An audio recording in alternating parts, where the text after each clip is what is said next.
नमस्कार. वेळ आहे चर्चेचा धुरळा उडवण्याची. राजकारणात राजघराण्यातल्या प्रतिनिधींचा प्रवेश हा स्वातंत्र्यानंतरच्या काळामध्ये काही नवी बात नव्हती. कालांतराने हळूहळू राजघराण्यांनी राजकारणापासून दूर राहायला सुरुवात केली. अगदी सातारा, कोल्हापूर, कागल, अहेरी इथल्या राजघराण्यांचा अपवाद सोडला तर इतर राजघराणी अलीकडच्या काळात फार चमकलेली दिसत नाहीत. याही निवडणुकीमध्ये या राजघराण्यांना आपल्या जवळ खेचून निवडणुकीच्या रिंगणात ओढण्याचा प्रयत्न होतोय. विशेषतः छत्रपती शिवाजी महाराजांच्या वंशजांसाठी महायुती आणि महाविकास आघाडी दोघंही आग्रही आहेत. साताऱ्यातून उदयनराजेंना निवडणुकीच्या रिंगणात उतरवण्याचे महायुतीचे प्रयत्न आहेत, तर कोल्हापुरातून शाहू महाराज छत्रपती यांची महाविकास आघाडीकडनं उमेदवारी जवळपास निश्चित आहे. पण शिवरायांच्या वंशजांना दोन्ही बाजूंनी अशी गळ घालण्याचं कारण काय? तर छत्रपती शिवरायांविषयी असलेला आदर, राजघराण्यावरचं प्रेम अशी मोठी पालडाळ राजकारणी लावतील. पण निवडणूक आहे, इथे राजकीय विचार होणारच आहे. खरं तर हा आदर प्रेम एवढा लहान मुद्दा आहे का हो? राजकारणामध्ये आदर प्रेमापेक्षा विजय मोठा असतो असं म्हणतात. छत्रपतींच्या घराण्याच्या मदतीने विजय थोडा सुकर होतो, जनमत बाजूने वळवता येतं, ही वस्तुस्थिती आहे. आणि हीच वस्तुस्थिती अपरिहार्यता बनली आहे का? दुसरा मुद्दा म्हणजे राज्यात सध्या मराठा समाजाच्या मनात असलेली खळबळ, ती शमवण्याचा हा प्रकार असू शकेल का?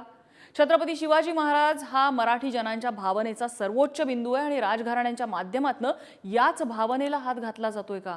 ही राजकीय पक्षांची या घडीची अपरिहार्यता आहे का? आणि हाच आहे आपला आजचा चर्चेचा विषय.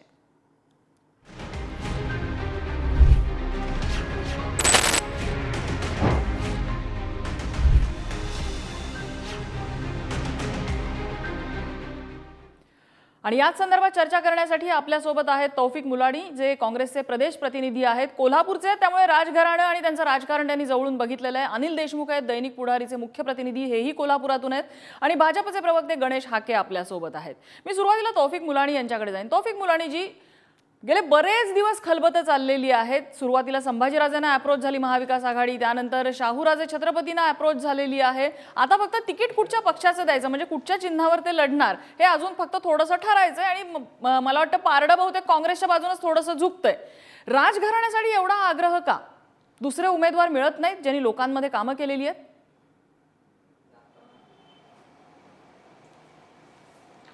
नाही, आजची निवडणूक ही ऐतिहासिक निवडणूक ठरणार आहे. या देशाची जी लोकसभा 2024 होणार आहे ती ऐतिहासिक निवडणूक ठरणार आहे. ही निवडणूक पक्षांशी नसून ही निवडणूक एका विचाराविरोधात होत आहे. आणि विचारांची ही निवडणूक असताना राजश्री छत्रपती शाहू महाराज हे पूर्वीपासून एका विचारांनिशी, एका तत्वानिशी एकरूप असलेलं असं व्यक्तिमत्व आहे. आपण पूर्वी पाहिलं असेल, मराठा समाजाचे मराठा आरक्षणासाठी सर्व जिल्ह्यामध्ये सर्व ठिकाणी आंदोलनं झाली. परंतु खूप महिन्यानंतर आंदोलन चालल्यानंतर सर्व ठिकाणाची आंदोलनं मागे घेण्यात आली. परंतु कोल्हापुरातलं आंदोलन राजश्री छत्रपती शाहू महाराजांच्या नेतृत्वाखाली चालू होतं. आणि त्यावेळेचे तत्कालीन मुख्यमंत्री देवेंद्र फडणवीस यांनी शाहू महाराजांना संपर्क करण्याचा प्रयत्न केला. त्यावेळेला ऐतिहासिक दसरा चौकामध्ये राजश्री छत्रपती शाहू महाराजांनी आपले विचार स्पष्ट केले की मी विचाराशी बांधील आहे, मी मराठा समाजाबरोबर आहे. आणि त्यावेळेला कोणत्याही तडजोडी न करता शाहू महाराज हे यशस्वी आंदोलनाच्या पाठीशी राहिले. एका विचाराशी जागरूक असणारा असे हे व्यक्तिमत्व आहे. आणि बहुआयामी व्यक्तिमत्व, ज्याला आपण सर्वांना घेऊन चालणार असं व्यक्तिमत्व आहे. आणि आजच्या निवडणुकीमध्ये अशा नेतृत्वाची गरज संपूर्ण महाराष्ट्रालाच नाही तर देशाला आहे. कोल्हापूरची ही निवडणूक संपूर्ण महाराष्ट्राला तर दिशा देणारच आहे, पण कोल्हापूरची ही निवडणूक दिल्लीला देखील एक दिशा या निवडणुकीतून निश्चितपणे देण्याचा 100% प्रयत्न होईल असा मला ठाम विश्वास आहे. मला एक सांगा, म्हणजे थोडक्यात त्यांनी फक्त मराठा समाजाच्या बाजूने आपली भूमिका स्पष्ट केली म्हणून महाविकास आघाडी त्यांना जवळ करताय? महाविकास आघाडी फक्त मराठा समाज म्हणून त्यांना जवळ करत नाही, परंतु महाविकास आघाडीचं जे धोरण आहे, सर्व जाती धर्माच्या लोकांना घेऊन चालायचं काम जे राजश्री छत्रपती शाहू महाराज ज्यांनी पूर्वीपासून केलं, ज्यांनी आरक्षणाचा मोठा विषय या देशामध्ये आरक्षणाचे जनक म्हणून या कोल्हापूरच्या राजश्री छत्रपती शाहू महाराजांना ओळखलं जातं. या ठिकाणी समतेचं शिक्षण देणारे म्हणून राजश्री छत्रपती शाहू महाराजांना ओळखलं जातं. त्या राजश्री छत्रपती शाहू महाराजांचा फक्त आत्ताचे शाहू महाराज हे वारसा नसून विचारांचे देखील वारसा आहेत. आणि ही लढाई आता विचारांशी होत असल्यामुळं राजश्री छत्रपती शाहू महाराज हे एक चांगले आमच्या समोर विचारांचा महाविकास वारसा आघाडीसमोर पर्याय काँग्रेसमधल्या म्हणून समोर इतर आले. कुठल्याही आणि प्रतिनिधीने लोकांच्या सांगितलेला भावनेतून- नाहीये. विचारांचा वारसा काँग्रेसमधल्या इतर कुठल्याही प्रतिनिधीने पुढे नेलेला नाहीये. जो आतापर्यंत जनतेमध्ये, सामान्य माणसांमध्ये मातीत उतरून काम करतोय असा कार्यकर्ता काँग्रेसमध्ये नाहीये. त्याच्यासाठी त्यांना राजगादीच शोधावी लागली.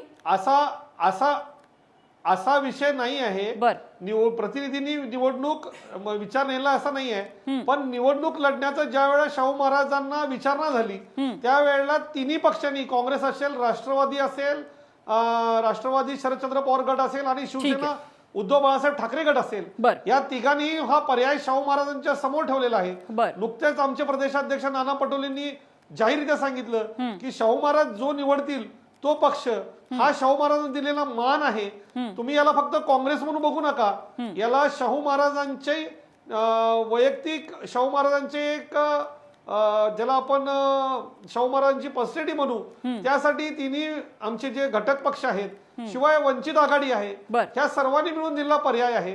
आणि अजून निवडणुकीत आपली कोणता पक्ष हे अजून फायनल व्हायचं आहे. पण निश्चितपणे महाविकास आघाडीचे जे निर्णय सर्व नेते घेतील तो निश्चितपणे महाविकास आघाडीला फायदा ठरणाराच निर्णय असेल. अगदी शाहू महाराजांबद्दल आम्हाला सगळ्यांना, महाराष्ट्रातल्या जनतेला आदरच आहे. मला फक्त राजकीय पक्षांची त्यांना तिकीट देण्यामागची मानसिकता नेमकी काय आहे ही समजून घ्यायची होती. त्यासाठी एवढे प्रश्न होते.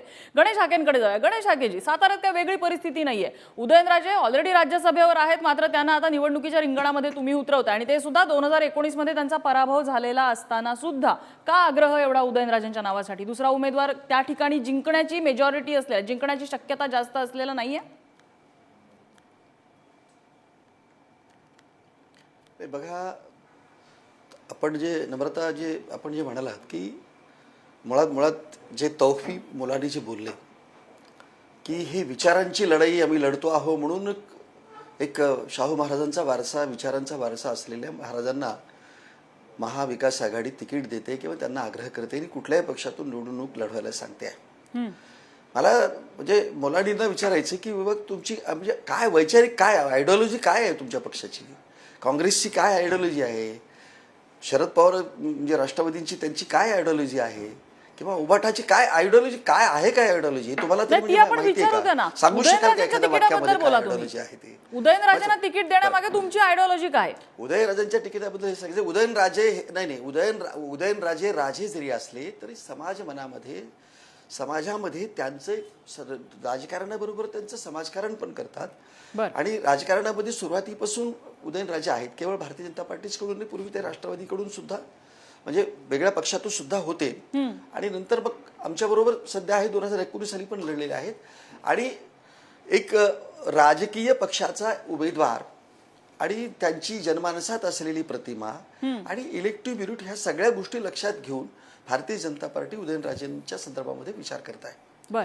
तेव्हा याच्यामध्ये आपण जे म्हणालात की ते राजे तर आहेतच, त्यांच्याबद्दलचा असलेला आदर आहेच, तो रिस्पेक्ट निश्चितपणे आहे आणि त्याचा म्हणजे लोकांमध्ये सुद्धा त्याचा आम्हाला जिंकण्यामध्ये फार मोठा वाटा म्हणजे असणारच आहे.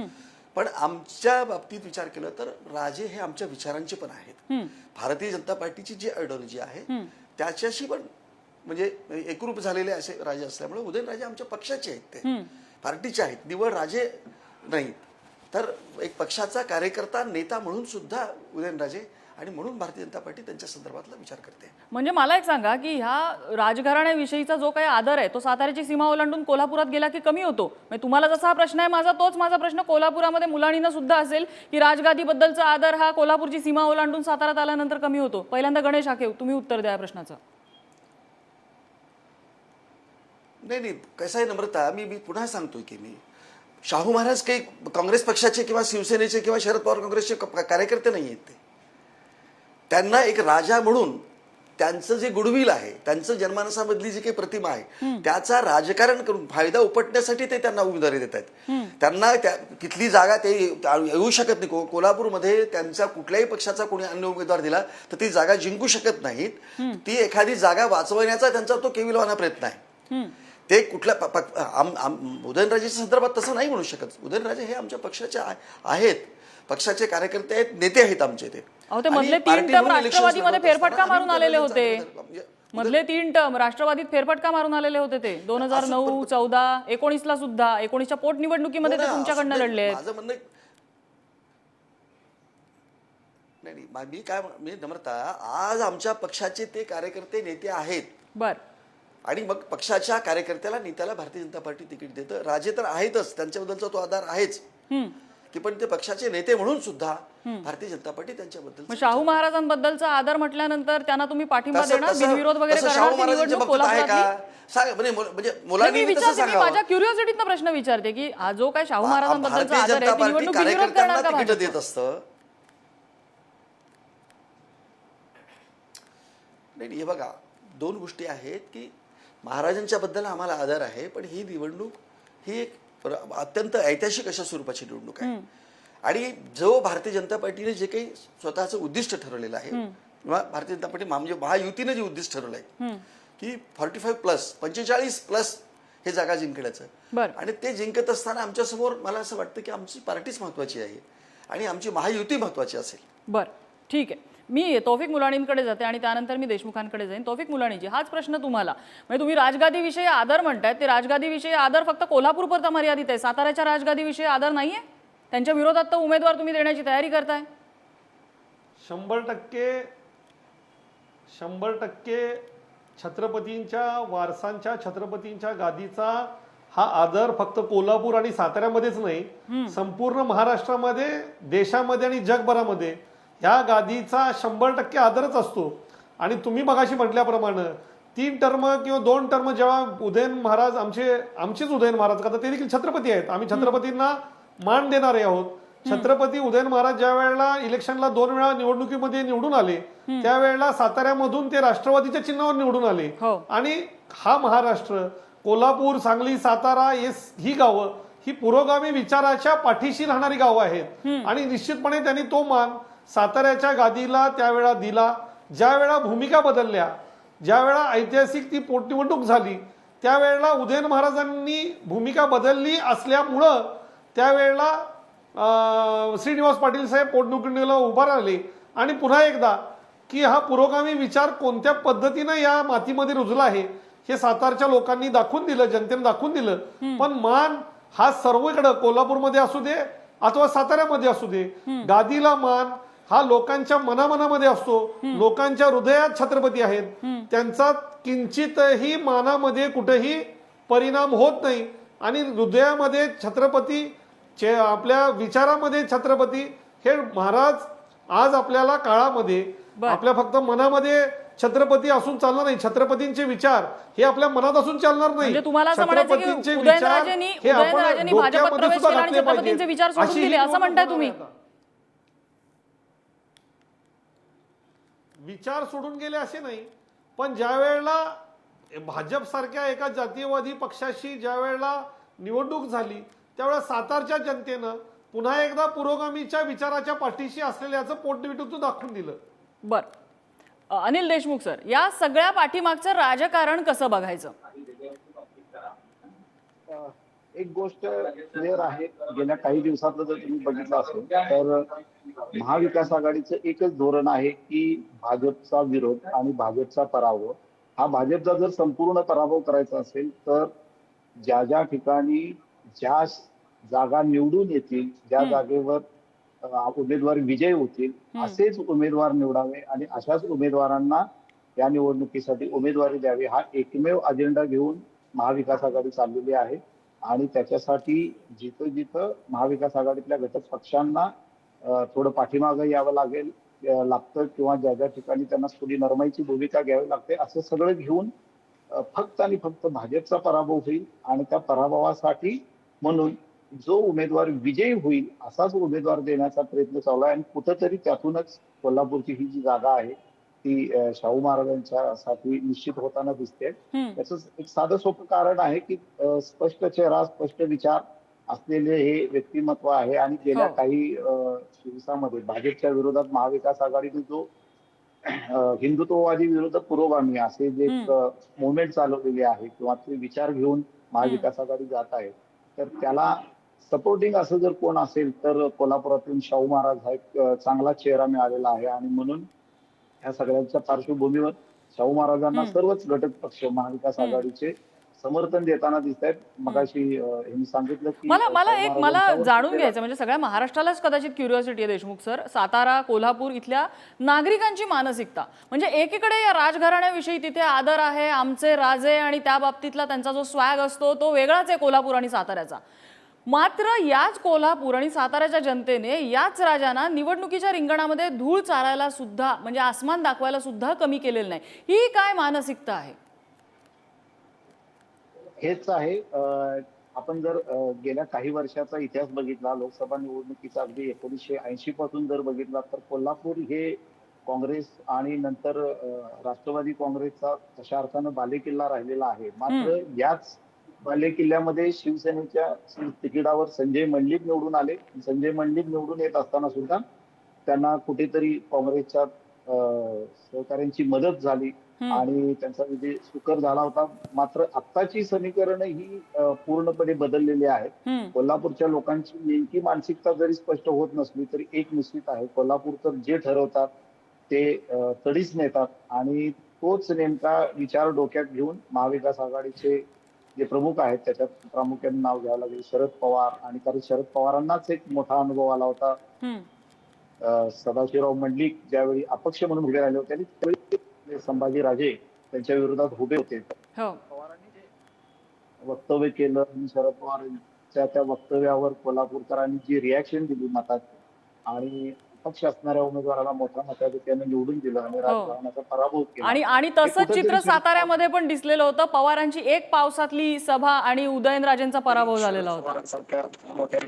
लक्षात आहे, हे त्यांच्या लक्षात आहे. आणि मग ह्या सगळ्या ज्या गोष्टी आहेत की ज्याच्यामध्ये प्रामुख्याने भाजपचा पराभव हे जे धोरण आहे आणि त्याच्यासाठी आवश्यक चेहरा पाहिजे जो निवडून येईल आणि ज्याला सर्व जनता साथ देईल, हे जे त्यांच्या डोक्यामध्ये आहे तेच कुठेतरी डोक्यात घेऊन शाहू महाराजांच्या मागे महाविकास आघाडी सध्या ठाम आहे. बरं, ठीक आहे. म्हणजे मी गणेश हाकेंकडे येते. गणेश हाकेजी, या सगळ्याचा अर्थ असा होतो की म्हणजे राजे आहे त्यांच्याबद्दल आदर आहे ही वेगळी गोष्ट, मात्र विनिंग पॉसिबिलिटी, विनिंग त्या ठिकाणी विजयाची किती शक्यता आहे एवढंच गणित त्या राजगादी समोर राजगादीकडे बघताना सुद्धा राजकीय पक्षांचं आहे. मी फक्त तुमचंच म्हणत नाही, प्रश्न आता तुम्हाला विचारलाय. महाविकास आघाडीचं पण तसंच चित्र आहे. गणेश हाकेजी.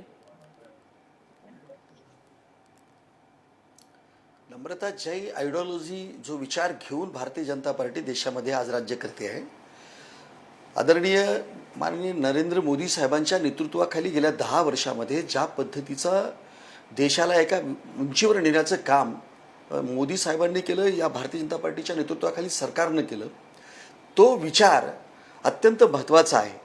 आणि म्हणून म्हटलं की आम्ही त्या विचाराला मांडणारा जो वर्ग आहे आणि जे मग राजेसुद्धा उदयनराजेंनी सुद्धा म्हणजे माननीय मोदी साहेबांचं भारतीय जनता पार्टीचं जे काही नेतृत्व स्वीकारलेलं आहे त्याचं कारणच हेच आहे की आज या काळाला, आजच्या या देशाला आपल्या ह्या विचारांची आवश्यकता आहे. आणि म्हणून तुम्ही केवळ काहीतरी म्हणजे आपल्या राजकारणाचा राजा महाराजांना याच्यात उतरवून फायदा लुटणे, तुमची परिस्थिती सध्या नाही, तुमच्या कुठली आयडिओलॉजी नाही आहे, विचार नाही आहे, माणसं नाही आहेत, अशा अत्यंत म्हणजे वाईट अवस्थेमध्ये असलेली ही महाविकास आघाडी असं काहीतरी म्हणजे शाहू महाराजांना त्याच्यामध्ये उतरवून त्याचा काही आपल्याला लाभ होतोय का, अशा पद्धतीचा एक ते प्रयत्न आहे. आणि मला असं वाटतं दुर्दैवाने ते काही त्यांचा प्रयत्न यशस्वी होईल असं वाटत नाही. तुमच्यावर थेट आरोप आहे, पर्याय नाहीये म्हणून शाहू महाराजांना तुम्ही उतरवताय रिंगणात.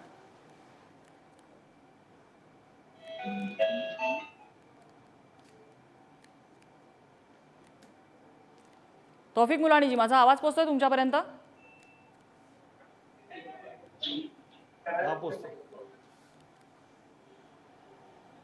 तौफिक मुलानीजी, माझा प्रश्न असा, आता गणेश हाकेंनी आरोप केलाय की पर्याय नाहीये तुम्हाला आणि तिथे एक जागा आपल्या पदरात पडावी यासाठी शाहू महाराजांबद्दल लोकांच्या मनात जो मान आहे त्याचा वापर करून घेते महाविकास आघाडी, आयडिओलॉजी वगैरे काहीच प्रश्न नाहीये इथे, असा त्यांचा आरोप आहे. महाविकास आघाडीकडे पर्याय आहे का नाही याचा विचार माझ्या सन्माननीय मित्रांनी करण्याची आवश्यकता नाही. आज भाजपमध्ये जे काँग्रेस पक्षातून इनकमिंग चालले, जे मोठ्या मोठ्या नेत्यांना दडपण आणून पक्षांतर करून भाजपमध्ये घेतलं जाते, मग हे कशाचं उदाहरण आहे की तुमच्याकडे उमेदवार नाही म्हणून काँग्रेसमधून आलेल्या लोकांना तुम्ही उमेदवार म्हणून उमेदवारी घेण्यासाठी किंवा पक्षांतर करण्यासाठी तुम्ही स्पर्धा लावली आहे काय? महाविकास आघाडीकडे उमेदवार नाही असं आता म्हणायला नाही.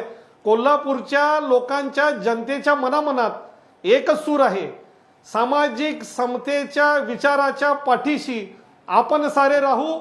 कोल्हापुरातून या वेळेला फक्त राजश्री शाहू हा विचार घेऊन कोल्हापुरातली जनता राजश्री छत्रपतीच्या शाहूंच्या पाठीशी राहणार आहे. ह्याच्यामध्ये कोणी मिठाचा खडा टाकण्याचा आता प्रयत्न करू नये. आमच्याकडे उमेदवार आहेत नाही आहेत तो महाविकास आघाडीचा प्रश्न आहे.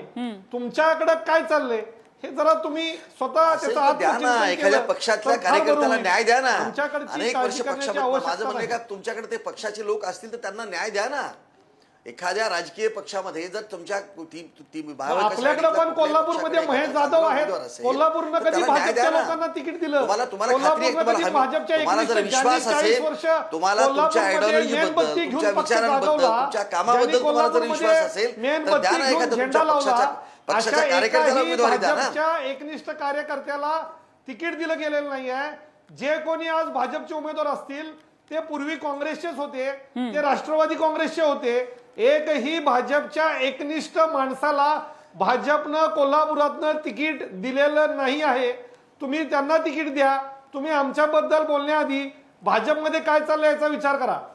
अगदी. मी आता शेवटचा प्रश्न घेऊन देशमुख सरांकडे येते. देशमुख सर, या सगळ्यामध्ये म्हणजे आता गेल्या काही दिवसातल्या आपण सभा बघितल्या तर त्या राजकीय सभांमध्ये महाराष्ट्र गीत वाजतं, शाहू फुले आंबेडकरांचं नाव घेतलं जातं, छत्रपती शिवाजी महाराजांना अगदी नेमून माल्यार्पण केलं जातं. महाराष्ट्रासाठी अभिमानाचीच गोष्ट आहे, म्हणजे ड्रीम डे आहे हा महाराष्ट्रासाठी, की हाच आदर आम्ही राजकारण्यांकडनं अपेक्षित करत होतो. दुसरी गोष्ट म्हणजे ह्या राजगादीला समोर करण्याचं कारण म्हणजे राज्यामध्ये मराठा आरक्षणावरनं जी खळबळ माजलेली आहे, मराठा समाजाच्या मनामध्ये कुठेतरी एक किंतू आहे. तो किंतू चुचकारण्याचा प्रयत्न होतो यामधनं छत्रपती शिवरायांचे वंशज निवडणुकीच्या रिंगणात उतरून.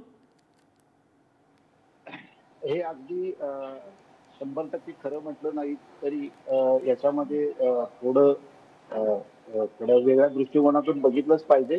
कारण गेल्या काही दिवसांमध्ये राज्य सरकार आणि मराठा समाज यांच्यामध्ये जी निर्माण झालेली दरी आहे आणि त्याच्यातून मराठा समाजाचं राज्य सरकारच्या विरोधात एक तयार झालेला आहे. हा एक महत्वाचा भाग आहे तर ज्याच्याकडे सध्याचं राज्य सरकार महायुती अगदी गांभीर्यानं पाहत आहे. आणि नेमका याच्यामध्ये जर आश्वासक असा चेहरा जर कोण असेल तर तो यापूर्वी संभाजीराजे म्हणून होते आणि संभाजीराजेंनी एकूणच मनोज जरांगे पाटील यांचं या मराठा आंदोलनामध्ये उदय होण्यापूर्वी काही वर्ष संभाजीराजे महाराजांनी एकूणच हे मराठा आरक्षणाचं हे काम खानदेश आणि मराठवाड्यामध्ये त्यांचे सातत्याने दौरे व्हायचे. तर एक आश्वासक चेहरा म्हणून त्यांच्याकडे बघितलं जात होतं आणि त्यामुळे एकूणच मराठा समाजाच्या मनामध्ये कोल्हापूरच्या राजघराण्याविषयी असलेला आदर हा निश्चित कुठंतरी त्याच्या मागे आहे आणि त्याचा फायदा घ्यायचा नक्कीच. हा 100% महत्वाचा मुद्दा आहे. एक आहे, स्वातंत्र्यानंतर भारतामधली राजेशाही संपली आणि लोकशाही सुरू झाली. मात्र तरी सुद्धा देशामध्ये अनेक राजघराणी आजही आहेत, त्यांचे वंशज आहेत, त्यांच्याविषयीचा आदर तिळमात्र कमी झालेला नाहीये. पण लोकशाहीमध्ये जिथे निवडणुका असतात तिथे जनता कसा विचार करू शकते, ह्या मागच्या काही निवडणुका आणि त्यामध्ये उतरलेले राजघराण्यामधले उमेदवार जर आपण बघितले तर आपल्याला लक्षात येईल. या निवडणुकीत काय परिस्थिती असणार आहे आपण चर्चा ऐकलेली आहे आणि जमिनीवरची राजकीय परिस्थिती सुद्धा तुम्हाला माहिती आहे. त्यामुळे या सगळ्याचे अर्थ लावायला तुम्ही सुज्ञ आहात. मात्र या चर्चेसाठी आपल्याला या तीनही मान्यवरांनी वेळ दिला. सगळ्यांचे आभार. चर्चेचा आजचा धुरळा इथेच शमलेला आहे. उद्या पुन्हा एकदा नवीन विषयासह भेटणार आहोत. पाहत रहा पुढारी न्यूज.